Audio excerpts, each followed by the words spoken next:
semuanya, selamat datang di podcast Kompensasi dan Sensasi. Bersama dengan saya, Salza Sifadir Zikiana Obone, seorang mahasiswa yang berkuliah di jurusan Manajemen Perkantoran Digital. Nah, yang pastinya berkuliah di Universitas Airlangga.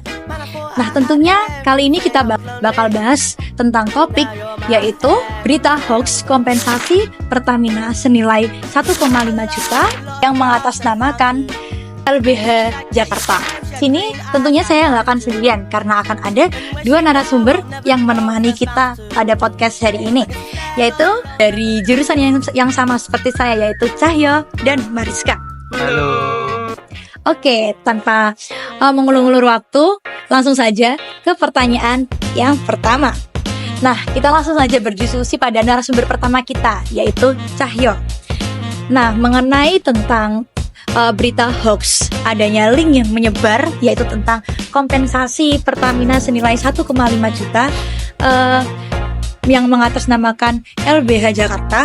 Nah, apa sih yang sebenarnya terjadi dengan isu kompensasi tersebut? Nah, mungkin bisa dibantu jelaskan menurut Cahyo.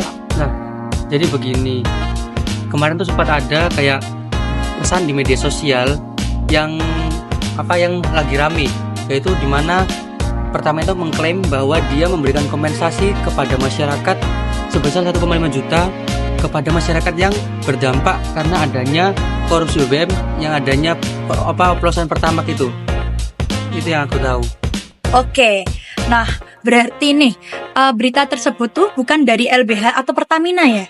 Bukan, karena dari pihak LBH sendiri juga dia menegaskan bahwa bukan dia sendiri yang menyebarkan link formulir tersebut, melainkan ada pihak lain yang itu, dimana pihak LBH juga bilang bahwa dia mendapatkan adanya pengaduan dari masyarakat yang terdampak dari berita hoax tersebut.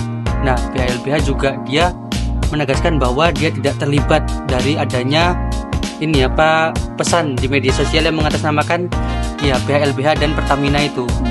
Oke, itu dari sudut pandang narasumber pertama kita, yaitu Cahyo. Nah, mungkin kita bisa membahas lebih lanjut bersama narasumber kedua kita, yaitu Mariska. Nah, Mariska, gimana nih menurut pendapatmu sebagai seorang mahasiswa melihat adanya keresahan yang ada di sosial media tersebut karena sudah menyebarnya berita hoax yang ada ya?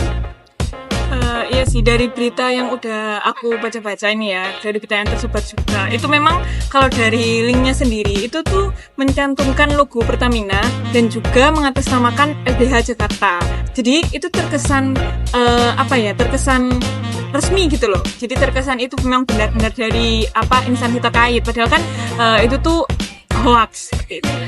Oke.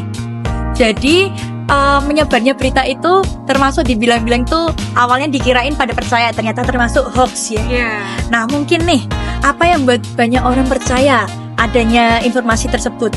Paling utama itu jelas dari kekesalan dan juga marahnya masyarakat sih, karena kan melihat korupsinya Pertamina itu yang jumlahnya triliunan rupiah itu kan orang-orang itu jadi merasa kayak marah juga gitu, merasa kayak terdampak lah istilahnya dari pengoplosan BBM tersebut. Jadi karena kesal itu makanya waktu tahu ada link kompensasi ini tuh mereka ngerasa kayak, oh aku juga terdampak. Jadinya tuh mereka itu ngisi data-data di sana gitu. Padahal kan itu tuh nggak resmi. Terus selain itu yang kedua itu kurangnya kebiasaan masyarakat untuk memverifikasi informasi terlebih dahulu gitu. Jadi sumbernya itu belum tahu jelasnya, tapi mereka udah langsung ngisi gitu sih. Oke, berarti itu merupakan faktor-faktor yang pernah kebanyakan orang pasti mengalami hal tersebut. Oke, kita kembali lagi ke narasumber pertama kita, Cahyo. Apa nih langkah-langkah atau konkret untuk menghindari adanya jebakan hoax tersebut?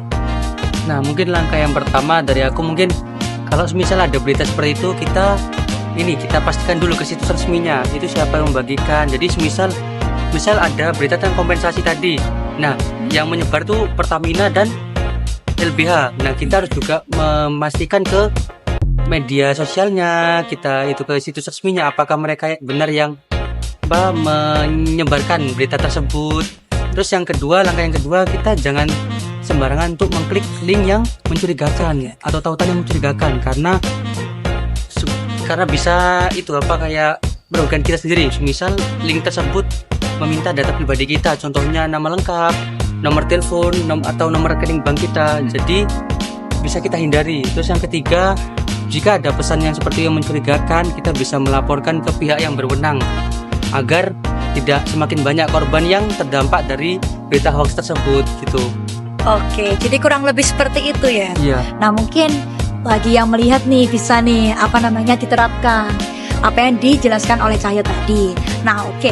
Tadi saran yang bagus, Cahyo. Yang pastinya kita dapat banyak insight ya dari pembicaraan, dari diskusi kita pada hari ini. Nah, mungkin cukup sampai sini saja diskusi kita pada hari ini. Terima kasih pada dua narasumber kita yaitu Cahyo dan Mariska telah menyempatkan waktunya dan juga telah memberikan pandangan yang pastinya super duper informatif bagi kita semua. Cukup sampai di sini saja diskusi kita kali ini. Semoga kalian dapat menerapkan mengenai apa sih tadi saran-saran yang sudah disampaikan pada kedua narasumber kita dan bagaimana nih caranya kita agar memilah berita yang lebih baik lagi dan lebih kritis terhadap berita yang ada agar tidak terjadi adanya penyebaran hoax dan terjadi adanya keresahan yang ada di sosial media seperti yang saat ini yang terjadi. Nah, kurang lebih seperti itu. Nah, mungkin cukup sampai sini saja episode kali ini. Jangan lupa follow podcast kita untuk episode berikutnya. Tapi tunggu dulu, emang ada episode berikutnya? Kalau mau ada, jangan lupa like, comment, share, and subscribe channel kita ini. Terima kasih atas hari ini. Saya Siva Delsiviana Ubane selaku moderator pada hari ini. Pamit undur diri. See you next time, guys. Sudah.